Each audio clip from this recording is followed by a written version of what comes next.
Hello friends, welcome to my channel. இன்றைக்கி நம்ம சேனலில் ஒரு சூப்பரான ரெசிபி தாங்க. ஒரு 2 ஸ்பூன் அளவுக்கு ரவை இருந்தால் போதும். அதில் வந்து நம்ம பாயசம் பண்ணிடலாம். நீங்கள் நினைக்கிற மாதிரி இல்லைங்க. ரவை பாயசம் பார்த்திங்கன்னா ரொம்பவே டேஸ்ட்டாக இருக்கும். ரொம்பவே சூப்பரான ஒரு இன்ஸ்டண்ட்டான பாயசம் ரெசிபிங்க. நான் எல்லா பாயசமே நம்ம இன்ஸ்டண்ட்டாக பண்ணுறது தான். ஏன்னு பார்த்தீங்கன்னா, நம்ம இந்த சேமியா பாயசம் அந்த மாதிரிலாம் பண்ணும்போது எல்லாம் வேக வச்சு எடுக்கணும், ரொம்ப கொஞ்சம் டைம் எடுத்துக்கும். ஆனால் இது அப்படி இல்லைங்க. சட்டுன்னு ஒரு 5 மினிட்ஸில் பண்ணி முடிக்கக்கூடிய ஒரு சூப்பரான பாயசம் ரெசிபி தாங்க. ஸோ இந்த ஈஸியான பாயசம் எப்படி பண்ணுறதுன்னு பார்க்கலாம். வாங்க இப்போ இந்த வீடியோக்குள்ளே போகலாம். ஃபஸ்ட்டு வந்து ஒரு தாளிப்பு பேன் எடுத்துருக்கேங்க. ஃபஸ்ட்டு நம்ம வந்து முந்திரி வறுத்து எடுத்துக்கலாம். முந்திரி, கிஸ்மிஸ், பாதாம் எல்லாம் வறுத்து எடுத்துக்கலாம். அதில் வந்து வேறு நட்ஸ் போடுறது உங்களோட விருப்பம் தான். நான் இன்றைக்கி பாதாம், முந்திரி, கிஸ்மிஸ் இது 3 தாங்க போட்டிருக்கேன். ஃபஸ்ட்டு வந்து பாதாம் வறுத்து எடுத்துக்கலாம். பாதாம் இந்த மாதிரி வறுபட்டதும் இது வெளியே எடுத்துடலாம்.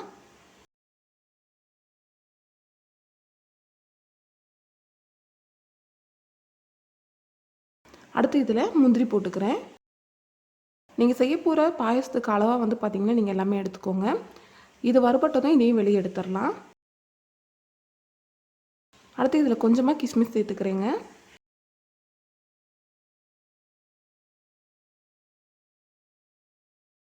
இது வறுபட்டதும் இதையும் வெளியே எடுத்துடலாம். எல்லாத்தையுமே வறுத்து எடுத்தாச்சுங்க. இப்போ சைடில் வச்சுட்டு அடுத்து நம்ம பாயசம் பண்ண ஆரம்பிச்சிடலாங்க. நான் ஒரு குட்டி டம்ளர் தான் இது. இதில் வந்து ஒரு 1/4 டம்ளர் அளவுக்கு ரவை எடுத்திருக்கேங்க. இது பார்த்திங்கன்னா 2 டேபிள் ஸ்பூன் வரும் இந்த ரவை. ஸோ இப்போ வந்து இதில் சேர்த்துடலாம். சேர்த்து இந்த ரவையை நல்லா வறுத்து எடுத்துக்கலாங்க. நம்ம வந்து ரவையை நல்லா வறுத்து எடுத்தோம்னா பாயசத்தில் பார்த்திங்கன்னா நல்லா முத்து முத்தாக இருக்கும். அதுக்காக பார்த்திங்கன்னா நம்ம வந்து லைட்டாக வறுத்து எடுத்துக்கலாம்.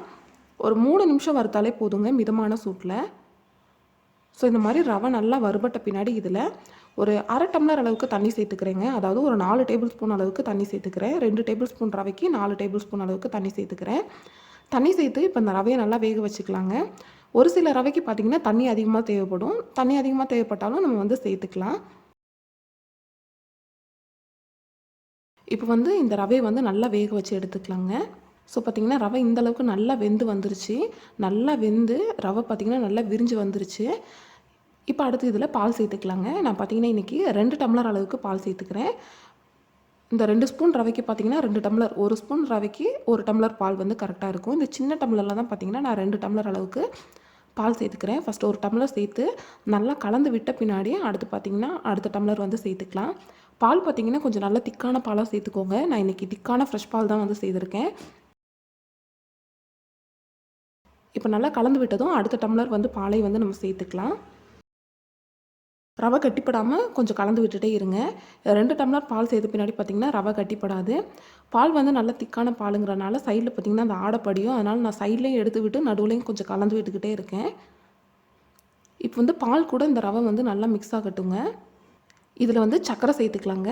2 டேபிள் ஸ்பூன் ரவைக்கு பார்த்திங்கன்னா நான் இன்றைக்கி 6 டேபிள் ஸ்பூன் அளவுக்கு வந்து சர்க்கரை சேர்த்துருக்கேன். ஏன்னு பார்த்திங்கன்னா நம்ம பால் வந்து அதிகமாக சேர்த்துருக்கோம். அதனால் 6 டேபிள் ஸ்பூன் சர்க்கரை பார்த்திங்கன்னா கரெக்டாக இருக்கும்.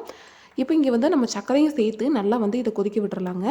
இது வந்து சர்க்கரை கரைஞ்சி நல்லா கொதிச்சிட்ருக்கு. அந்த டைமில் நம்ம வந்து ஒரு சின்ன ப்ராசஸ் பண்ணிட்டு வந்துடலாம். என்னென்னு பார்த்திங்கன்னா ஒரு மிக்ஸி ஜாரில் பாதாம் வந்து எடுத்திருக்கேங்க. பாதாம் பார்த்திங்கன்னா ஒரு 5 போல் பாதாம் எடுத்திருக்கேன். இது வந்து ஒரு 15 நிமிஷம் ஊற வச்சு எடுத்திங்கனாலே போதும். இந்த பாதாம் இதில் சேர்த்துடலாம். இதில் கூடவே பார்த்திங்கன்னா ஒரு 7, 8 போல் முந்திரி பருப்பு எடுத்திருக்கேங்க. இதையும் சேர்த்துருக்கேன். இது ரெண்டையும் நம்ம வந்து பால் ஊற்றி நல்லா அரைச்சி எடுத்துக்கலாங்க. இப்போ அரைச்சி எடுத்த அந்த மிக்ஸை பார்த்திங்கன்னா நம்ம வந்து இந்த பாயசத்தில் சேர்த்துடலாம். நம்ம ஏன் இப்படி பண்ணுறோன்னா வெறும் ரவையும் பாலும் மட்டும் பார்த்திங்கன்னா ரொம்ப தண்ணியாக இருக்கும். அதுக்கு வந்து நம்ம இந்த மாதிரி அரைச்சி சேர்த்துக்கிட்டோன்னா பாயசம் பார்த்திங்கன்னா நல்லா திக்காகி வரும். அதுக்காக தான் வந்து இந்த முந்திரி பருப்பு வந்து நம்ம அரைச்சி சேர்க்குறோம். கூடவே பாதாமும் சேர்த்துக்கிட்டிங்க அப்படின்னா ரொம்பவே டேஸ்ட்டாக இருக்கும் இந்த பாயசம். அதனால தான் பார்த்திங்கன்னா இந்த மாதிரி சேர்த்துக்கிறோம். சேர்த்து வந்து நல்லா கலந்து விட்டுக்கலாங்க. இந்த பாதாம் முந்திரியோட அந்த டேஸ்ட் பார்த்திங்கன்னா போகிற அளவுக்கு கலந்து விட்டுக்கலாம். கூடவே பார்த்திங்கன்னா ஒரு 2 ஏலக்காயை பார்த்திங்கன்னா தட்டி எடுத்து உள்ளே இருக்கிற அந்த ஏலக்காயோட அந்த விதைகளை மட்டும் நல்லா தட்டி எடுத்து வச்சுருக்கேன். அதையும் சேர்த்துக்கலாம். சேர்த்து நல்லா மிக்ஸ் பண்ணி விட்டுக்கிட்டே இருக்கலாங்க. ஒரு 3 நிமிஷம் மிக்ஸ் பண்ணி விட்டிங்க அப்படின்னா அதோட அந்த பச்சை தன்மையெல்லாம் போயிடும். பாருங்கள் பாயசம் எந்தளவுக்கு திக்காகி வந்துருச்சுன்னு. இந்தளவுக்கு பார்த்திங்கன்னா பாயசம் திக்காக இருக்குது. இன்னொரு 1 நிமிஷம் வச்சுருந்திங்கன்னா ரெடி ஆயிரும். இப்போ ரெடியான பின்னாடி கடைசியாக நம்ம வறுத்து எடுத்து வச்ச முந்திரி, பாதாம், திராட்சை இதை வந்து அதில் சேர்த்துக்கலாம். சேர்த்துட்டு நல்லா மிக்ஸ் பண்ணி விட்டுக்கலாங்க. பாருங்கள் நல்லா மிக்ஸ் பண்ணி விட்டுருங்க. இப்போ வந்து நம்மளோட பாயசம் பார்த்திங்கன்னா சூப்பராக ரெடி ஆயிடுச்சுங்க. அடுப்பை வந்து நம்ம ஆஃப் பண்ணிக்கலாம். அவ்வளோதாங்க. ஒரு 2 ஸ்பூன் ரவை இருந்தால் போதுங்க. இந்த வந்து பாயசம் பண்ணிடலாம். ரொம்பவே வித்தியாசமாகவும் டேஸ்ட்டாக இருக்குங்க. இந்த டேஸ்ட் பார்த்திங்கன்னா அவ்வளோ அருமையாக இருக்கும். சட்டுன்னு ஒரு 5 நிமிஷத்தில் பண்ணக்கூடிய பாயசம் தாங்க இது. ஸோ கண்டிப்பாக இந்த வீடியோ உங்கள் எல்லாத்துக்குமே பிடிச்சிருக்குன்னு நினைக்கிறேன். வீடியோ பிடிச்சிருந்தா லைக் பண்ணுங்கள், ஷேர் பண்ணுங்கள், கமெண்ட் பண்ணுங்கள். மறக்காமல் நம்ம சேனலை சப்ஸ்கிரைப் பண்ணி பக்கத்தில் இருக்க பெல் பட்டனை கிளிக் பண்ணி ஆளுங்கிற ஆப்ஷனை செலக்ட் பண்ணி வைங்க. அப்போ தான் போடக்கூடிய எல்லா வீடியோஸோட நோட்டிஃபிகேஷனுமே உங்களுக்கு வரும். தேங்க்யூ ஃபார் வாட்சிங் ஃப்ரெண்ட்ஸ்.